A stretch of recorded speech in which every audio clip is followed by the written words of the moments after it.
Yes, we're live. This is Keith with How to Build Your Own Home every Thursday from 5 to 6 p.m. Mountain Standard Time. We do live chat. I want to do a couple housekeeping things just to kind of reminders to help people understand what really you need to be prepared for. I have a lot of students that are actually going after lending right now, or they're secured their lending, or they're going into the appraisal phase of the whole lending process. And I had a couple of emails this week where students were kind of frustrated because the appraisal came in 50,000, 80,000, 120,000 below the budgeted amount. And there's a couple of reasons why that's happening. Number one, the appraiser has not been informed. The appraiser did not get a budget. And that's probably the most important. A lot of times, owner builders and even builders are not very savvy with this. They'll just send plans showing the square footage, bathrooms, bedrooms, etc. of the home, where it's going to be built, and the land, and that kind of thing. And then they'll hope that the appraiser is going to put two and two together. Well, the appraiser does not put two and two together. They only put a one and one together, meaning that they will go out there and they will look at maybe what's comparable out there in the market and give an appraisal based upon that. But this is new construction. And new construction is different from existing homes, or even homes that are on the market 6 months or two or a year. A new construction has to be factored in based upon the budget of the actual cost to build that home. Now, a good appraiser will say, okay, send me the budget. Okay, great. Can you send me the bid for the framing, concrete, and maybe finished carpentry? Can you send me those real quick? And he'll verify that. Okay, yeah, this budget based upon a random selection of 3 or 5 different bids, that these bids are actually in the budget. And then they'll say, okay, this is the budget of the home. They'll appraise it more accordingly to the budget side rather than the market side. So you're not educating your appraisers. You're not giving them the actual budget to build. Also, you need to give the specifications for appraisal, an actual detail, a list on a single page. It's in the download section, the self-managed package at howtobuildyourownhome.com. Just go to the download section and you'll see specifications for appraiser. And just give some details, all the finishes you're going to do, maybe the exterior wainscoting, all that you're going to do. And that's going to help. And also the plans. Okay. If you give as much detail as you possibly can, it's going to help the appraiser. He's going to come real close. I've never had, in the builds I do, had an appraiser go under my budget. They're always on target with the budget or just slightly above it, but never below that, because that doesn't help anybody at all. So keep that in mind. I've got a lot of emails like that, and it's because they're not giving the appraiser the proper information they need. One other item here that's going to help a lot of students. If you're in the self-managed course with How to Build Your Own Home, there is a 4-page document, and this one's printed on both sides, 4-page, and it's called the construction flow.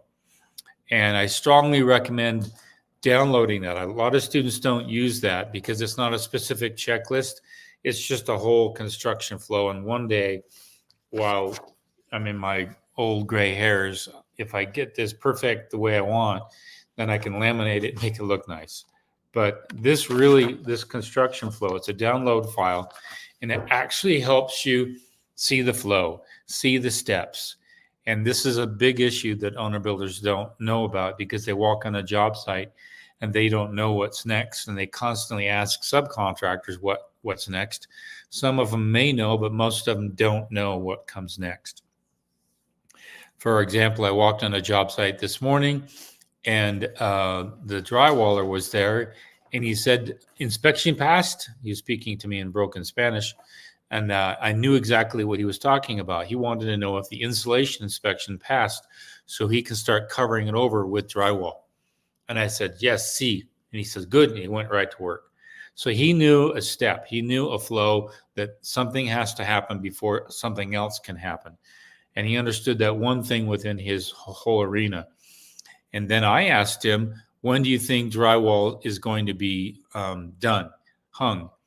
And he said, probably Monday, Tuesday. And I go, great. Then I will schedule stucco to be applied roughly the same time. And why? Because that's another step.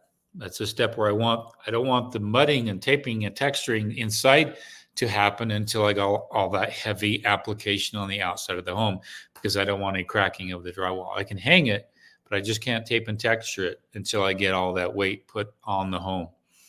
So these are just construction flow, right? Just weird little details. And it's nice to download it, have it on your clipboard, take it with you on a job site. Oh, and then you can put notes to it. Remember this, put a star by that, and it's going to help you out. Again, I'm here to help replace a general contractor. I'm here to help you save the biggest chunk of money on the build of a home, and that is to do it without a general contractor fee. And again, on my videos, I've stated that contractor can feed $40,000 to $140,000. Now, if you can save that on a home, all power to you. That's why I'm here. This is the best DIY you can do, is to learn to manage the build of your own home. And then if you're skilled and technical and handy with stuff, then you can save money in some other areas. But managing your own build, that's your biggest savings. So go to the download section. Make sure you download.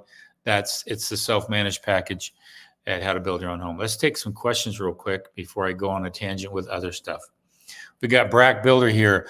A long day working outdoors and glad to make it here in time for our weekly chat. Much appreciated. Great. Good to hear you. Good to see you here. This is from Laura. In South Texas, I will have a structural engineer designing my foundation. We will know if any spraying for bugs under or over the foundation will be needed. He may not know. It's just a local area thing.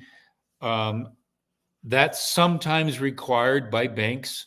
I know when I just did a USDA build, a house that had United States Department of Agriculture funding to build the home, and they required that under the foundation. But I don't. I could go on that, but there's some new technologies where you don't have to spray anything. There's an inert trap you can put in the ground, and it lasts several years, and it's not going to infiltrate throughout the yard into the soil and all that kind of stuff. So talk with your bug person. They would know the most about that if it's going to be required. And I don't recommend doing it under the foundation.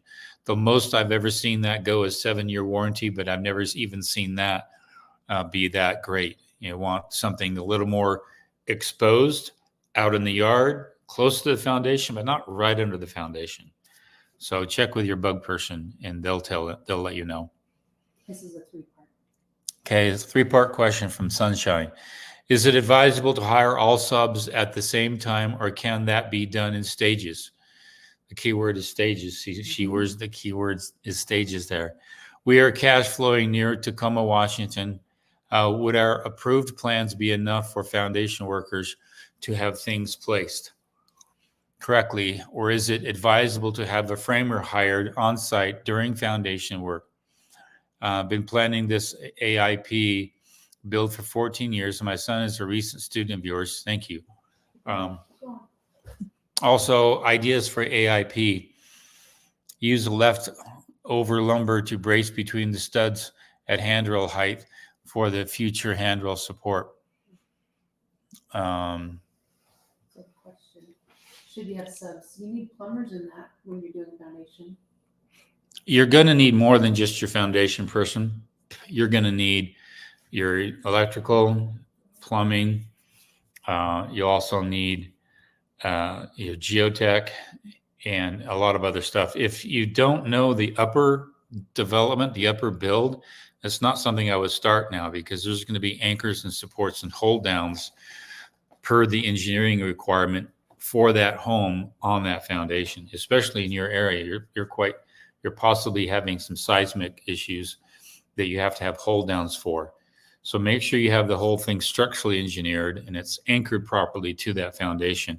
Once you have all those plans, yes, you can do things in phases and stages. Go ahead and get the foundation done. You can actually say in your mind that you want to have this drywaller, but you're kind of eyeing this other drywaller, And then you don't want to hire everyone all at once. You don't need to do that. I'm doing that all the time. I change probably 8 to 14% of my build force, my workforce on every job. I'll try some new people and I'll check them out. And I just tried a new guy on a subcontractor. I like him a lot. His prices were good, and I love his crew, and they're great with my clients. And so guess what? He's got the next 2 builds. Why? Because the other subcontractor I was using, I didn't care for his employees because they were peeing in a cup. It's a bad habit. And I don't know why it is, but in some subcontractors, some of the crews just are lazy. They won't go out to the porta potty that I have there on site, and they just think it's okay to pee in a cup. And I said, that's enough of that. So I warned him once and warned him twice, and that's it. So what subcontractors do you need before foundation support? So the subcontractors you need before foundation are basically your mechanical, not your gas, but your electrical has to run some conduit underneath there. And then also you need to have your plumber. They're going to run, dig underneath them, but some areas they don't like to do that. They will actually run their conduits and then you pour your footings.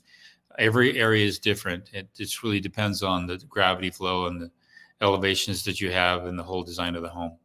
But to talk with look at that build flow schedule. It's really going to help you out. Okay. Next one, David B. Hit the like, thumbs up button below the video. Yeah, that'd be nice. Appreciate that. Lucia Rail, what are your thoughts about wood versus metal trusses? What do you recommend for installation to build to net zero standards? I'll be building in Eureka, California. Oh. Planning metal roof. I caught it. Come visit you. And then they come visit you. I caught a big salmon in the Eureka Bay there. I went to Humboldt State. Now it's called Cal Poly something Humboldt, whatever. But yeah, I know that area very well. Metal versus wood trusses. In your particular area, you're very high. You're what's called a marine environment. And the metal might be better, especially if it's galvanized. If it's not galvanized and it's straight up metal, you could have some rust issues over time. If you've noticed people that have tools in their sheds, they have a shed inside the shed. I stayed in a barn across the bay from you, and we had to have a shed with a little heater in it to keep all the tools from rusting. So make sure that metal is galvanized or it's got some protection on it. Wood is not a bad problem. I'm a big fan of ventilating your trusses up there. Otherwise, you can have some possible cold condensing surface. And you do have those cold nights with the cold damp coming through off the coast. So ventilating that, but I would go for a wood roof. But if some of those old homes in that area, they're all built with redwood. Especially the foundation of those homes. You look in some of those old homes in the floor trusses, it's all solid redwood way back in the day. I had a friend that I went to his house and I took a look at a couple things and he had me look in the basement. I couldn't believe all this, big beams, solid redwood. No bug's going to get into that. So if you could build your trusses out of redwood, that'd be great, but it's not very structural. It has to be super beefy to be structural. But that's my thoughts on that. Good luck with that. Love that area. It's a great place to be. Okay, Honey Cafina, can you share your thoughts about rainwater catchment systems? Maybe a future video. I could do that. I have one I can show you. I can't tell you where it's at. But that's not a hard thing. Some places, some states kind of frown on that. They don't want you capturing water because they want water to penetrate back into the aquifer. In my state, it's illegal, but I think they made it legal recently. Because I went to that water class. You just don't want it to overflow into the sewer system.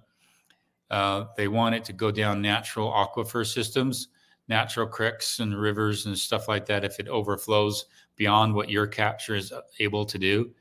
But the problem with that is that I love them in ground, and it's hard to find a tank that you can put underground. And so I went ahead and did it anyway, knowing that it wasn't down that deep. because they don't rate them to handle the pressure or to be driven over or stuff like that. The one I put in, it's not driven over. Maybe I'll do it if I get some. Maybe I can talk with my wife and show how we did one on a property. But yeah, the best thing you can do is when you're building your home, take your downspouts and take some pipe, just regular sewer pipe. It could be a white, not the black ABS, but the regular white PVC, and run it right to that downspout and capture it. And you may just percolate it somewhere on the property in a nice swell somewhere, but eventually you know that you'd capture it in a 400-gallon tank. And then one good heavy rainstorm, literally, and it can fill up. And then you put a sump pump in there, and then you use it for your trees, fruit trees, or garden, stuff like that. So it can be done. I know it can be done, and I'll actually do a video on it. I think my wife will be okay with that. Okay, David B. Question: do you think bank appraisers are lowballing to help the banks out, trying to get people to come up with more money to keep payments down with these high interest rates? You'll find that in some markets they'll kind of talk with each other. See, you can't hire the appraiser, the bank does, and the bank typically has to hire one, what's called a blind selection. They can't keep cherry picking the same appraiser they want. They just go out there and put it out and they get what they get. But there is pressure on the appraisers. I know market pressure, especially in particular areas. If you have an appraiser that's been known for just hiking things up and it's been ridiculously hiked up, then there's pressure on him. But if there's an appraiser that's constantly lowballing stuff, that appraiser is not going to be around for very much longer. They've got to hit that budget within a nice threshold.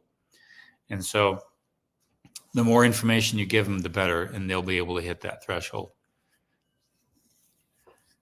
Okay.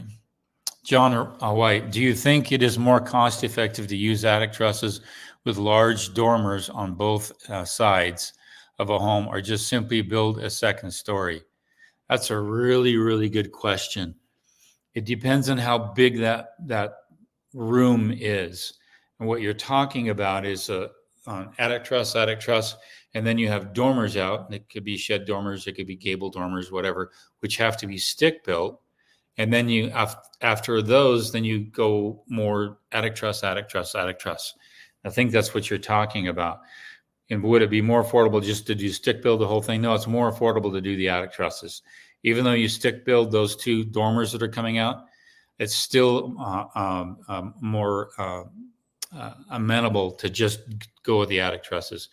By the time you get to the dormer side, that's going to be a girder truss. So you're going to have basically two attic trusses smashed up against each other, and then you stick build in between all of those. It's not that hard, and I've seen a lot of framers just bang it out pretty quick. My favorite is shed dormers, and I have that in my program. It gives you a detail of all the different types of dormers. Shed dormers are the best, although they have that country look, that country appeal. They have the most light on the inside, the most headroom on the inside, and they're also the easiest to frame, and they're also the easiest to roof. There's no valley on the roof. It's a straight cut. So you just have your flashing on your roof, and it's pretty slick. So if you have to do attic trusses and you want some dormers in there, consider shed dormers. They come out pretty flat, and they open it up more light. They're just, on the inside, they're just gorgeous if you like the country look on the outside. Okay, CFB 8960. Okay, have you used Superior walls to build foundation? No, I have not. I've heard about them. I build in an area where there's mostly patio homes and slab on grade, and they don't go with a second story, and most of the homes are about 10 feet high, and framers I can build something faster, get it done with the proper stick build wall assembly than to use a product that's manufactured at a distance and then shipped here, and then have to deal with the change up of the install and having to talk with electricians and plumbers and framers. Can you work with this product? I know it's different, but can you work? And that's the headache I try to avoid. Now, if that product is manufactured closer to me, Like if there was a plant that built superior walls just over by the industrial area where I live, then more of us would be aware of it, and they'd have a market that's ready made to sell. Then perhaps I would deal with superior walls or something like that. But as it is, I go straight stick built on just about everything I do, unless it's an Omni Block build. Which leads us into this one.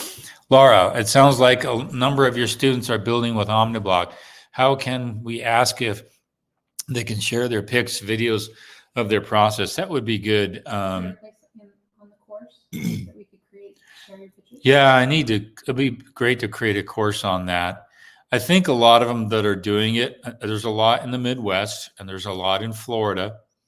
And there's reasons for that, because it's the best building material for high wind and tornado alley issues.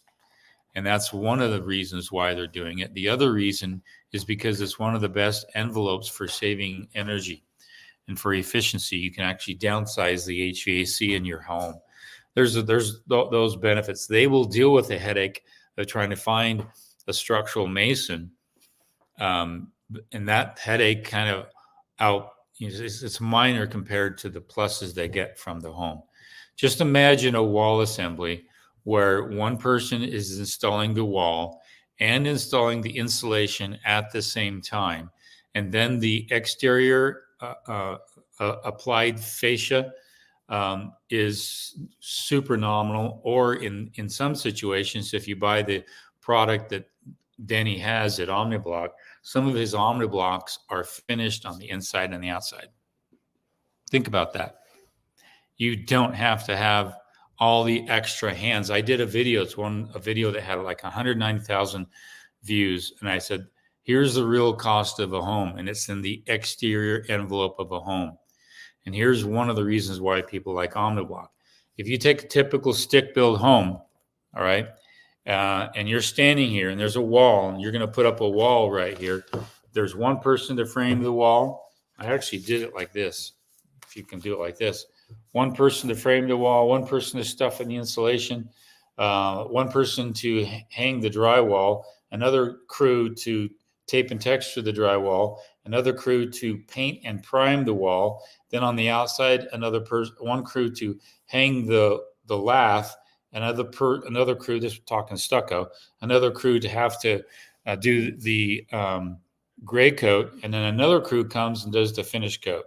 Okay, so 1, 2, 3, 4, 5, 6, 7, 8 different crews or sets of hands to do something in the same space. Okay, that's where the real labor, that's where the real cost of your home is, because you have to hire all these different people to do something here. I'm going to come in and do something, and I'm going to come in and do something, and I'm going to come in and do something. Whereas if you can get, that's why Omni Block is so powerful, is because there's far less having to come to do something. You can cut this down. I think it was 3 or 4 of those subcontractors. You can literally cut away and not have to have them come and do something on that wall. So that's why it's appealing. So freebie balls. I'm in Ohio. I'm wanting to do an ICF build. I'm wanting to GC it myself. Great. Insulated concrete form, Ohio. I think you get some, don't you get some tornadoes there too? It might be a big plus with that ICF. Okay, next one. Ray Trainer. Cool, that's interesting. What are your top things to exclude on the initial build to add later when cash is available? I am thinking 2-level deck and pre-install headers upstairs and do this sliding door after deck build. Yeah, the second one there, the sliding door, is best because that's really easy. And you don't need a permit for it. You just got the cavity built out and you just sheet over it, and then you can cut into it really easy and put in a slider, and then you got a deck. The second story might be a little difficult because you now have to have that engineered in advance for that. All right. And if you don't have it engineered in advance, then that can be a headache. But that would be harder to do. I know with some planning it can be done. I had a student was going to put a second story on a home, and they literally had to cut in major foundation spot footings inside the home for supporting of the structure up above. So if you can plan for all of the low level foundation prep work inside the slab in advance, as well as the header supports and the wall height and all that, and if it's all there done in advance, and even your trusses, even if your roof trusses are attic, my favorite is just put attic trusses in a house and don't finish the upstairs, and then it's all framed in, enclosed, and ready to rock and roll. But yeah, it's you have to think through it. If the more you think through it, it's possible. You just have to make sure you cover all your bases. So do you have some top things to exclude beside what he said? Top things to exclude that you can pay for later? You talked about attic trusses. Yeah, you would be, if you were to do attic trusses, for example, you'd exclude your drywall, exclude your paint, exclude a lot of your electrical. You just run a 50 amp circuit up there, and everything's pulled from the 50 amp circuit later on. If you're gonna have a bathroom up there, you just stub for it, and you cap it off, and you put it inside the insulation. It's ready to go. Same thing with the sewer drain. You take it up there, but you put a cap on it. And so these are things where you just cap off, so you don't have to dig down into the substrate of the home to eventually come up and build up above. So if you have all your utilities and they're stubbed and capped, you're ready to rock and roll. That might be a good video. We can do a video on that one. So Good, I wrote it down. okay, next one. T. Robstrack. What's the white foam sheathing called before the stucco is applied? That's not. It's not a white sheathing. It's just 1 inch of foam. And I did some very heavy research in the past 2 weeks on that product. And I actually found that based upon a lot of studies that foam can actually shrink up to 10% over time. And that kind of explains a lot of cracking on stucco. Now, I know it's a favorite product. It's a very affordable product. It's very cheap. But I see multi-million-dollar homes. I was talking with a developer about this yesterday, and I says, I don't understand why we build $5, $6, $10 million homes in our market, but we're putting this really, really cheap foam product behind the stucco. And so I found other product material, which is called a rain barrier product. It's made of Corning, and Corning makes a rain barrier product made out of mineral wool. And it's very rigid, super rigid, but it doesn't change or expand. So I'm looking to actually, and I contacted them and I asked them, can we apply stucco to this? And he said, yes, you can with the right fasteners. And so they gave me a contact with the company to get the right fasteners. And I'm actually using that I will never use foam again on a home. I'm going to be using it, and I'll be doing some videos on this. And the wall assembly that I'm putting together is going to actually be pretty cool.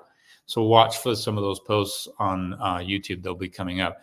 But that's not a sheathing product. That's just an insulation product. And it does have some higher R value, but it does shrink over time. But look for my videos in the future, really probably in the next 2 months maybe, and we'll have some of that we can showcase to you. CFB 89060.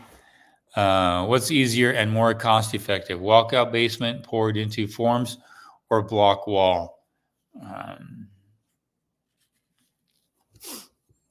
Well, if you have a walkout basement and some of that walkout basement is going to be formed as concrete, then because you can't do a block wall into the hillside, and that hillside is going to put pressure on that block wall. A concrete wall will take pressure better than a block wall will, unless it's properly engineered with a lot of rebar and a lot of concrete. So if there's any part of it that is going to be concrete, just make the whole thing concrete. And the best thing is you have one crew there, they get all set up, and then they go to town and they do it. Now, let's say you have a walkout basement and you've extended out past like the hillside, and then it's free and the concrete's free over here. Well, I do a 2-foot turn and I stop at the concrete right there. And then that wall that's exposed, that is the walkout wall, I actually stick build that part. And I did that on a home. And we saved, a couple $1,000 without having to go with all that concrete. We just framed it in and designed it that way. I just didn't want to do a walkout basement where the concrete comes out like this and then it stops, and then you stick build everything and you got all this pressure on the outside against that block wall. I just had 2-foot turns. I don't know if I'm making sense. I think in terms of structural pressure against a wall. And I wouldn't do a CMU, a block at all.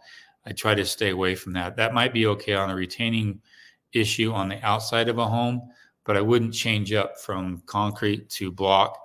And if you did do full block, it's going to be a lot of concrete and a lot of rebar. So you're going to pour almost close to the same amount of concrete anyway, but you're going to have a cold joint, a joint where you got mortar and block and mortar and block, and all those penetrations can be a possible leak for water.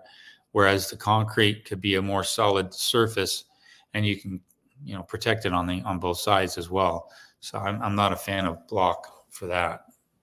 So T. Rob Strack, can vapor barrier prevent radon gas? No, it cannot. You need a permeate. It's kind of hard to explain here. A vapor barrier could, but then you're trapping it.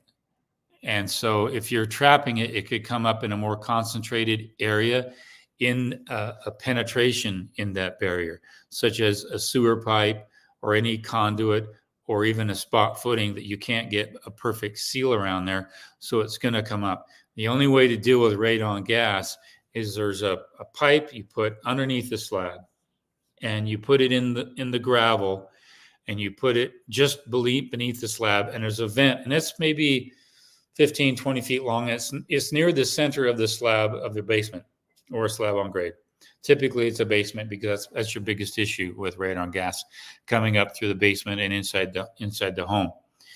And then that pipe is connected to another pipe, and then you bring it close to a chase, a wall chase, or the best avenue is a chimney, is to bring up that radon up through the chimney, all the way through the stack, bypassing the living space of the home. And then it's vented all the way up through the chimney cap. That's the best way to deal with radon gas. Trying to keep it suppressed and keep it down into the ground by putting a vapor barrier on there, that's something I would not recommend. Plus, it just builds up. If you've got an issue, and I know people in Colorado who have an issue with radon gas. There's a family that died because the builder didn't solve for the radon gas, and overnight they got gas poisoning.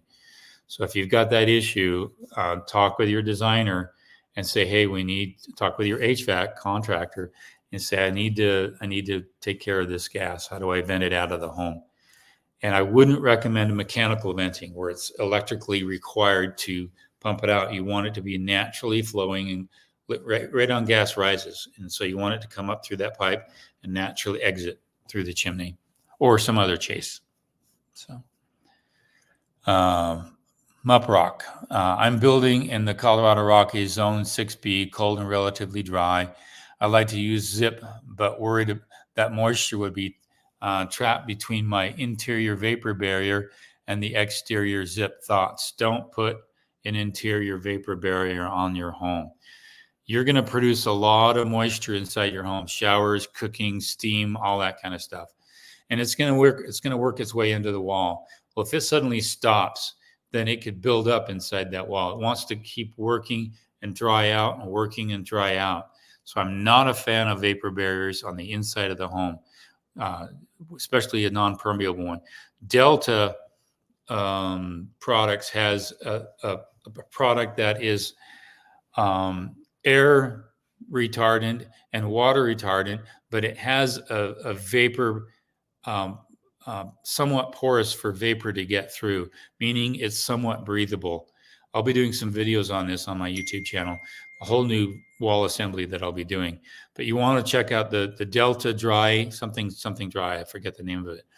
But that there is, and it's a peel and stick product, and it's somewhat breathable. But if a lot of water hits the wall, it's going to sheet off and go down straight down into the J channel and away from the home. It's not going to penetrate inside the substrate, but it still has some ability to breathe from both sides, especially from the inside out. and you want your home to breathe. Don't try to seal up your homes. People are trying to seal up their homes are like a cut on a hand, and you put a bandage on there and you let it sweat and it's not drying off. It just doesn't heal as fast. You put a bandage on to stop the bleeding for the first 12 hours. As soon as it's off, you take it off and let it dry for a little bit and go to bed. The best thing you can do, I'm just talking from a doctor's point of view, is if you have a cut, take it off before you go to bed and let it dry and air out. And you're going to heal much better. So home is the same way. Don't try to seal that whole thing up so much. It's not worth it. You can run into some damage into your home. Okay, 3B balls. We do get tornadoes in Ohio, mostly looking at the insulation value, also considering in slab radiant floor heating. Yeah, that in slab, especially in a cold area, if you can get that heating low to the ground, it's going to be much more comfortable in your home.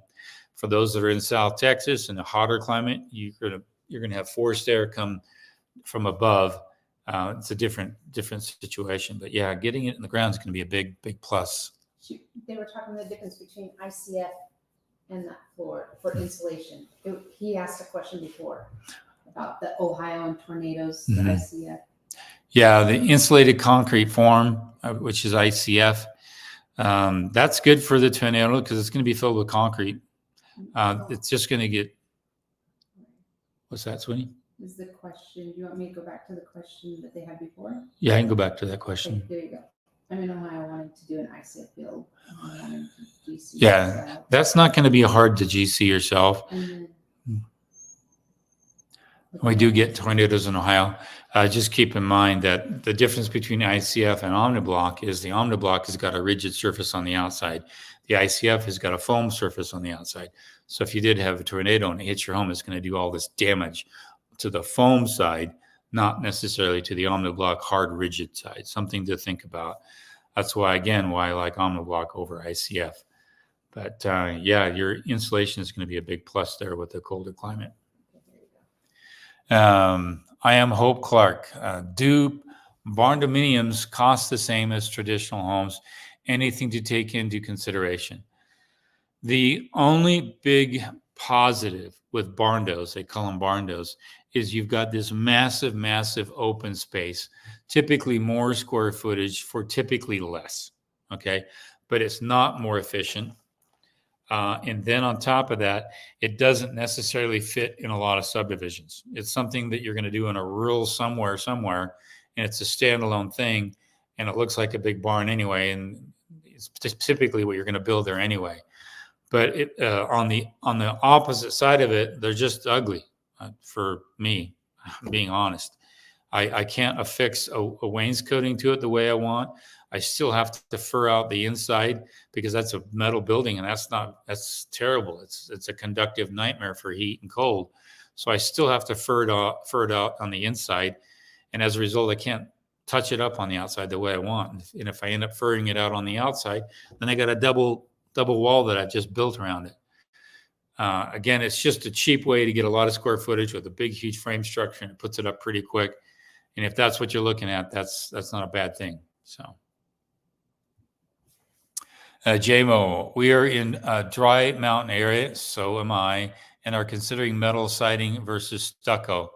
Which do you recommend? We are concerned about stucco's durability with cracking, etc. This is in southern Colorado. I'm probably, as the crow flies, the same latitude as you. I'm in southern Utah.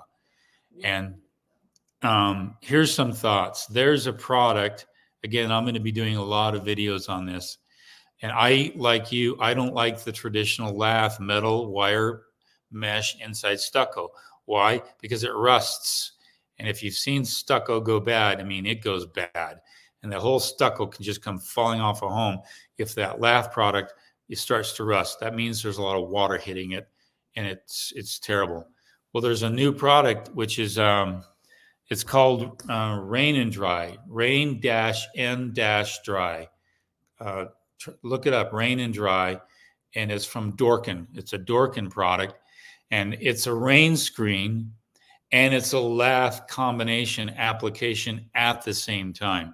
And it's synthetic, which means it's got a polyethylene plastic lath product, so it's non-metal. It's not going to corrode.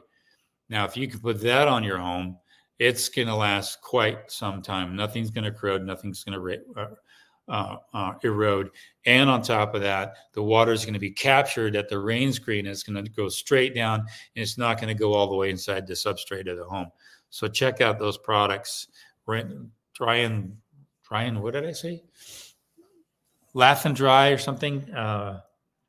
It's called Rain and Dry. And also Rockwell has a product called a Rain Barrier, which if that rain barrier is behind all that, even though the water is not going to get through it, that's going to be powerful. That's part of the assembly I'm putting together on a home, is to have those levels and keeping the dew point of moisture outside the home.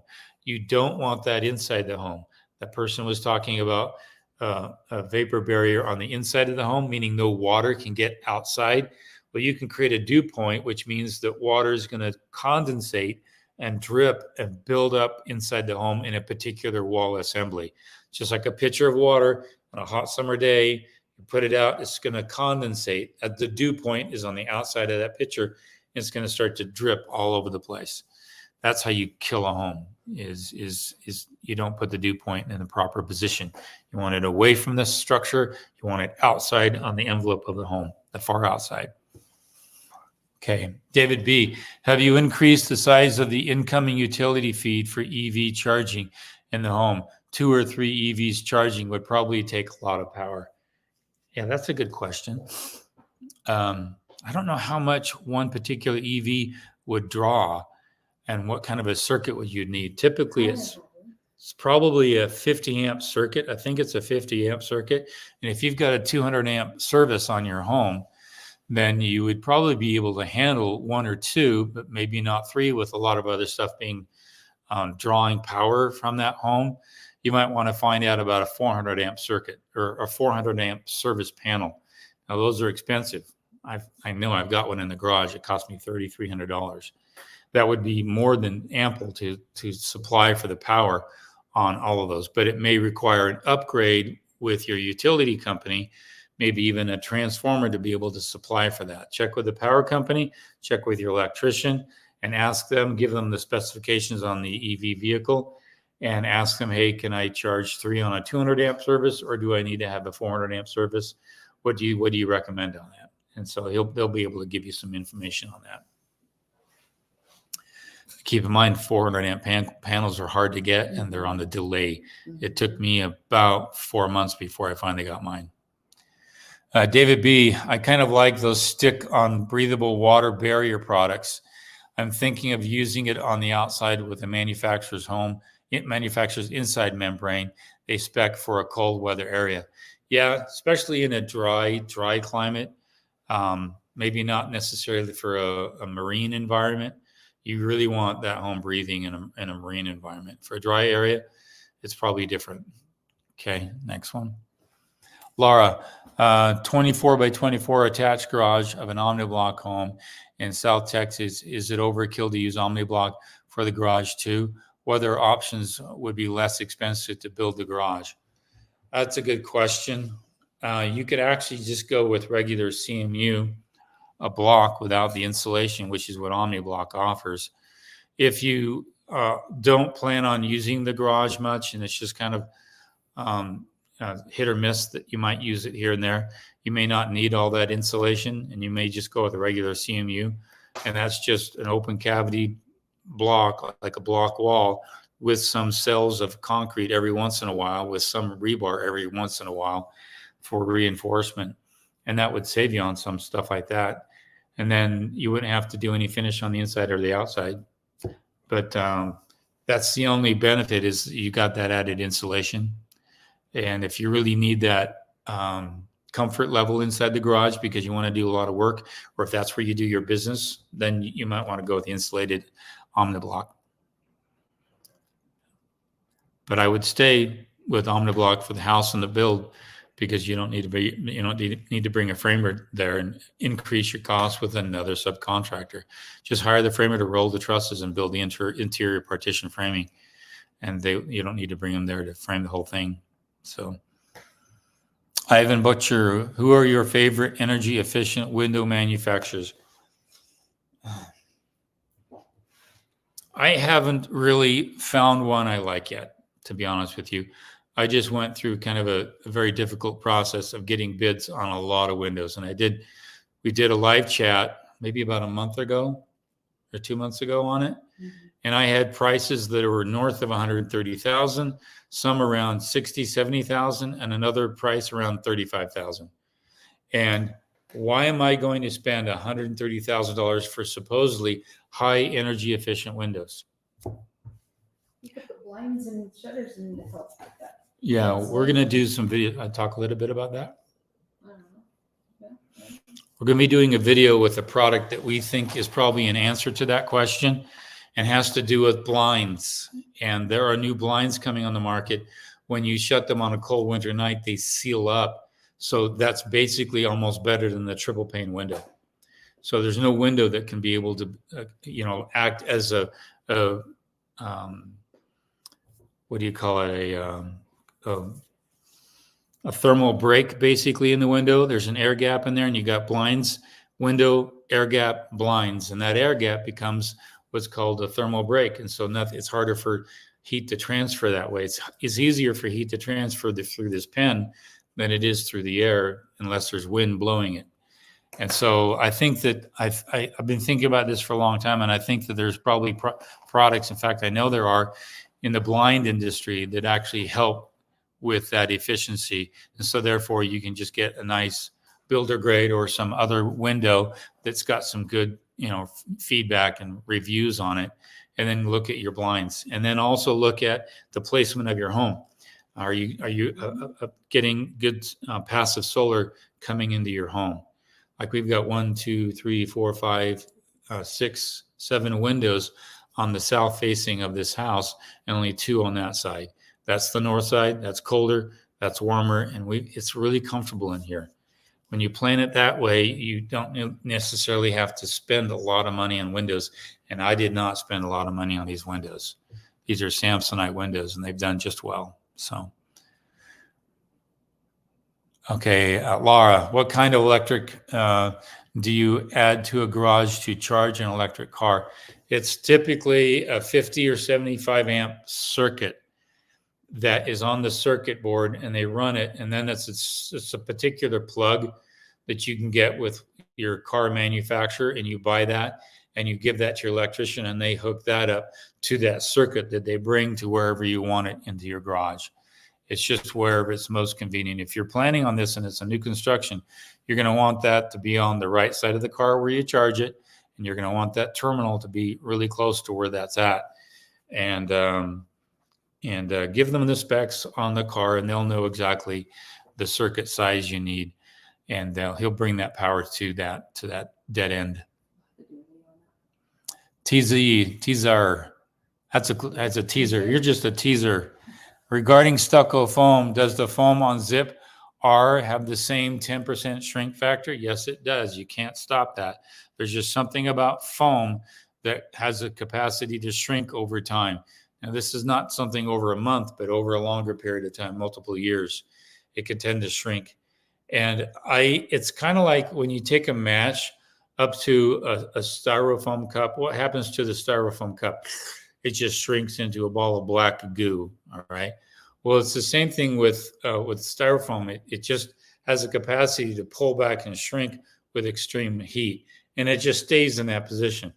I've seen foam in buildings where it got real hot, and it just deformed, and it didn't hold its shape. Now, that's not true with a lot of foam. There's a lot of good foam products out there, but I really pick on foam a lot on this channel.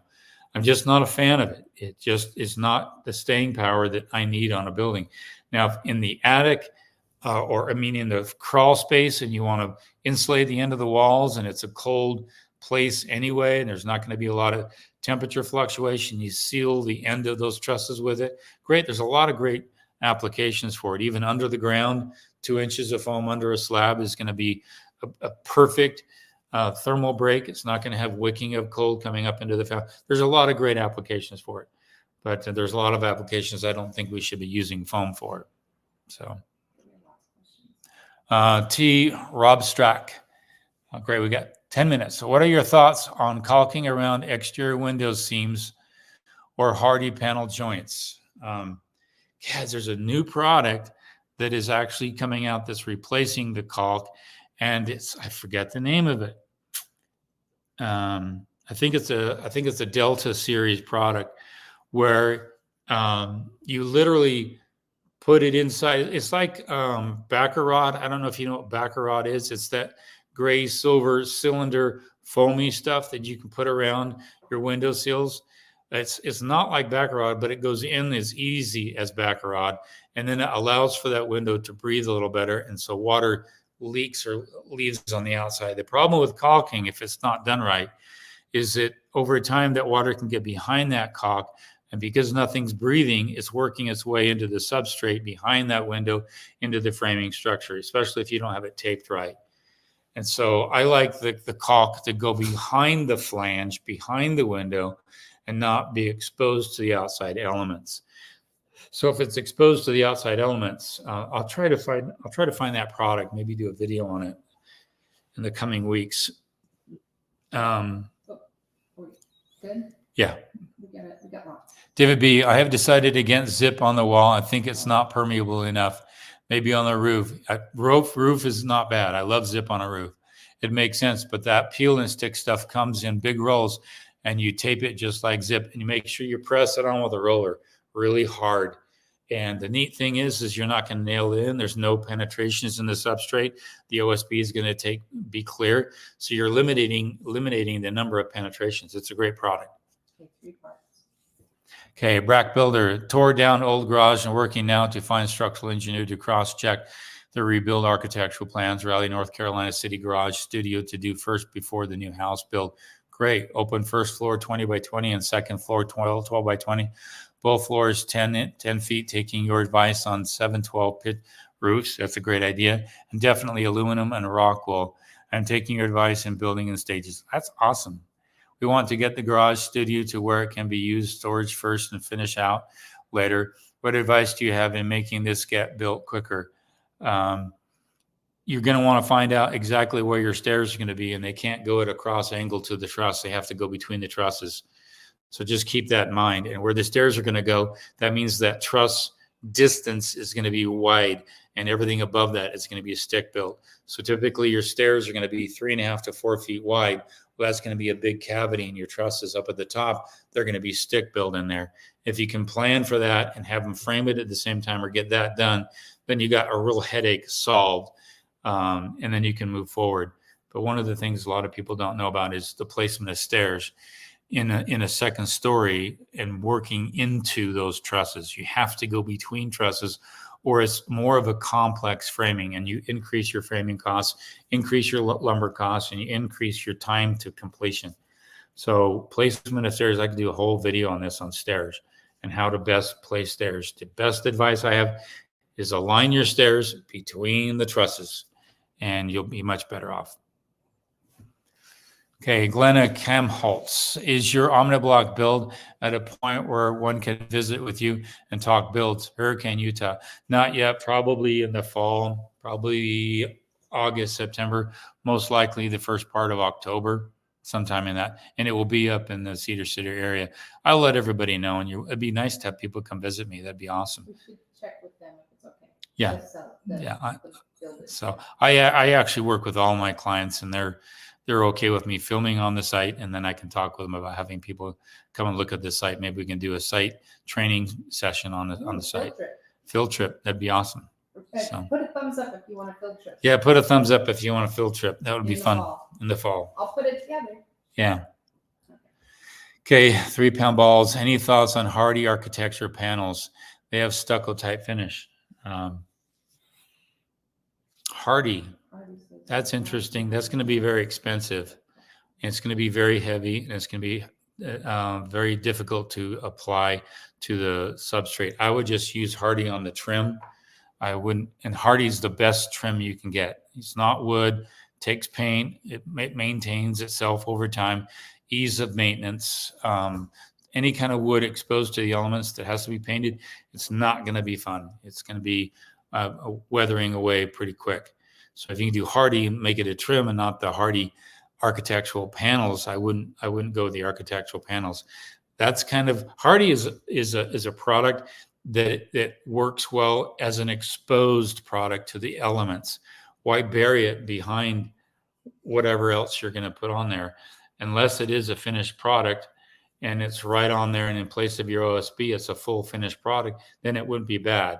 But if you've got OSB and you're going to put a whole hardy panel on top of that, kind of like batten board, that's very pricey.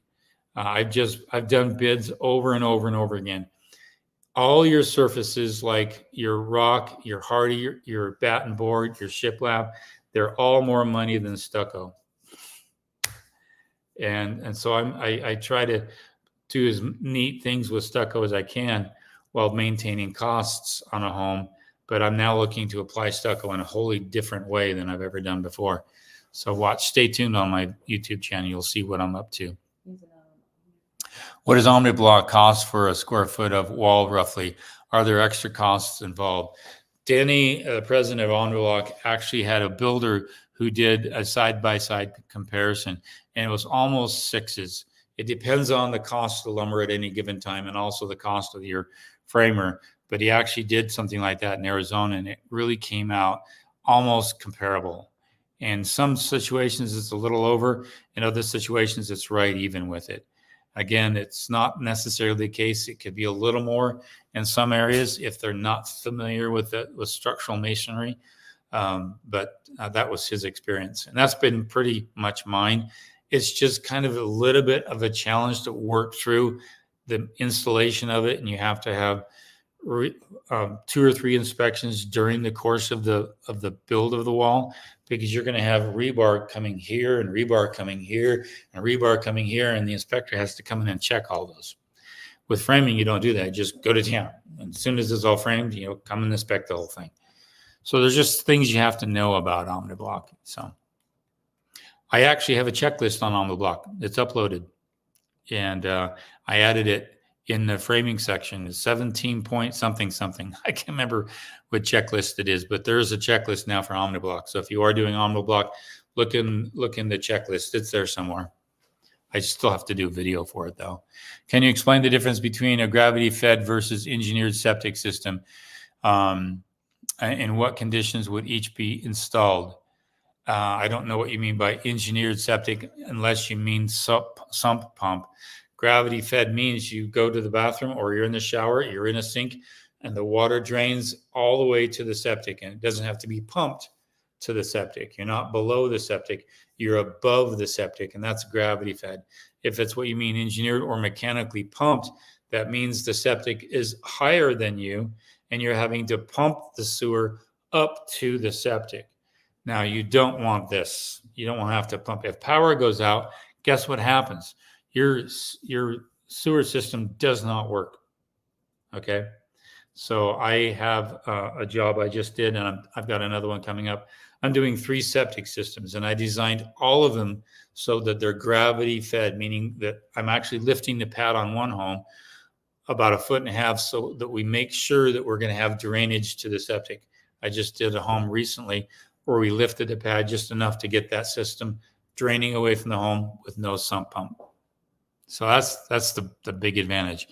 You have to have electricity to pump the sewer out. You don't want that. That's what basements do. And they put bathrooms in basements, but those basements are below the sewer of the street. And as a result, they have to actually have a sump pump and pump all that stuff up to the city. And not fun.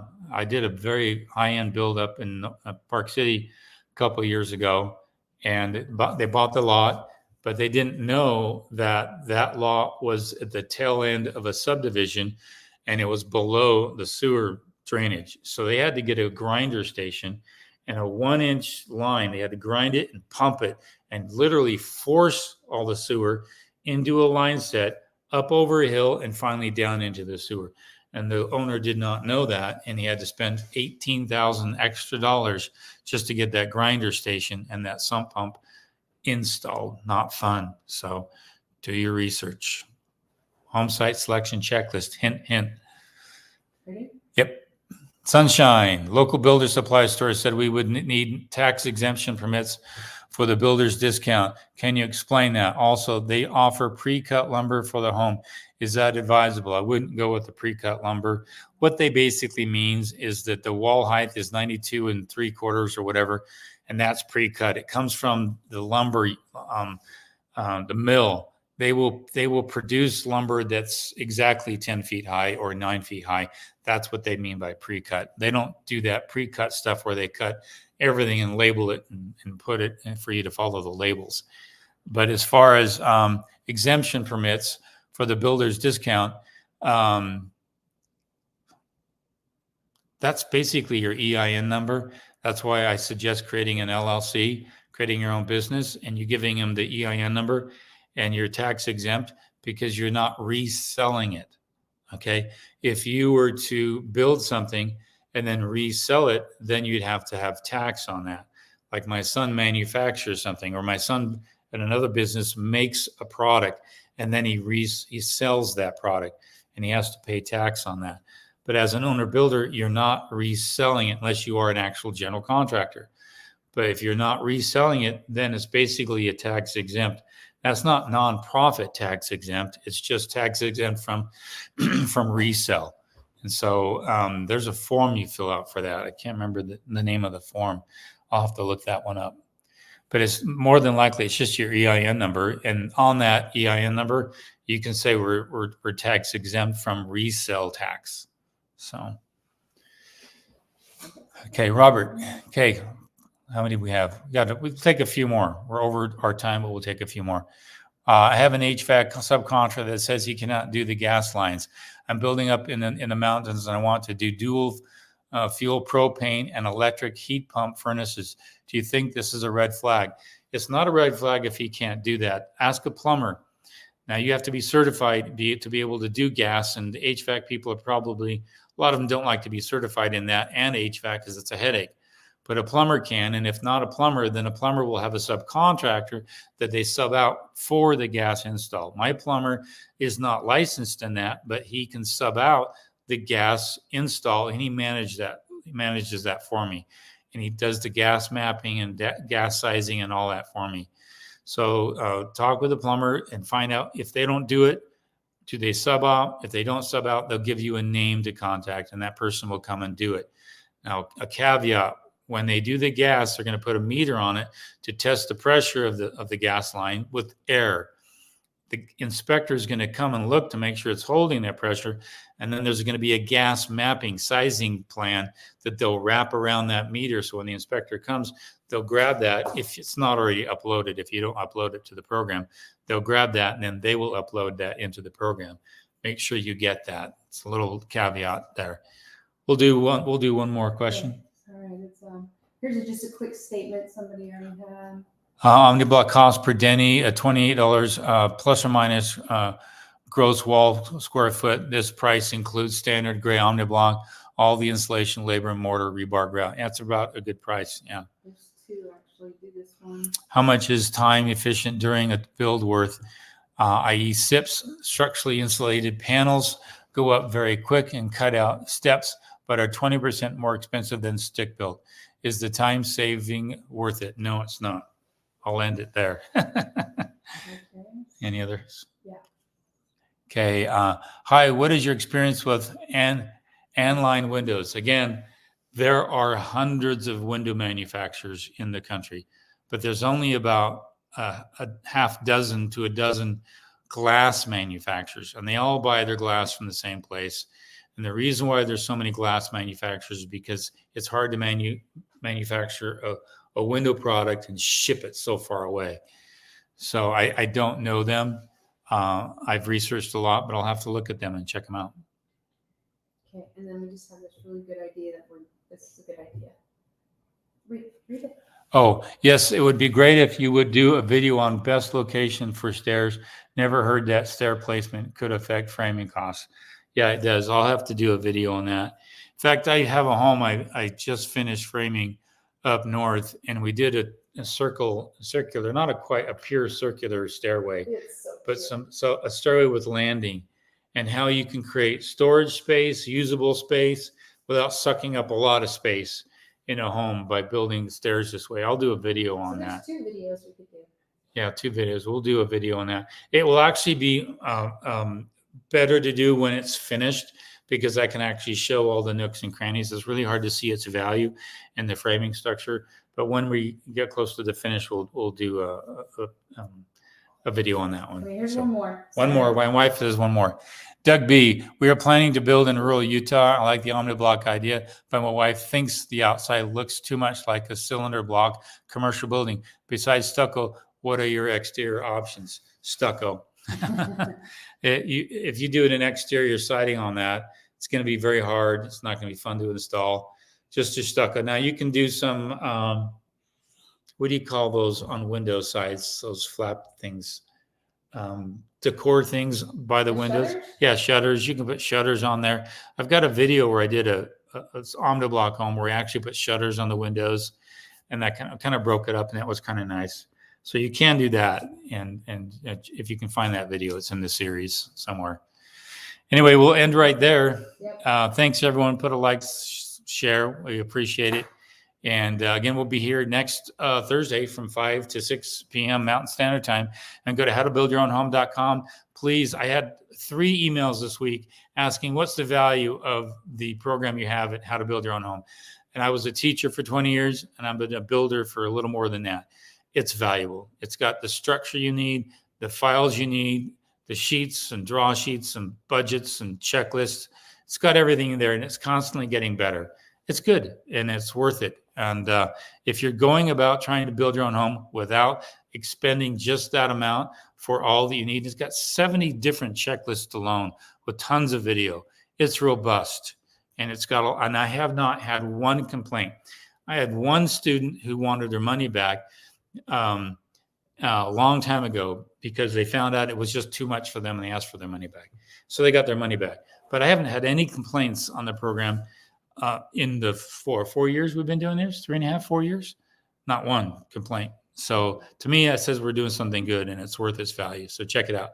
Thanks, everybody. We'll see you guys next Thursday at 5 Mountain Standard Time. We'll see you then. Bye.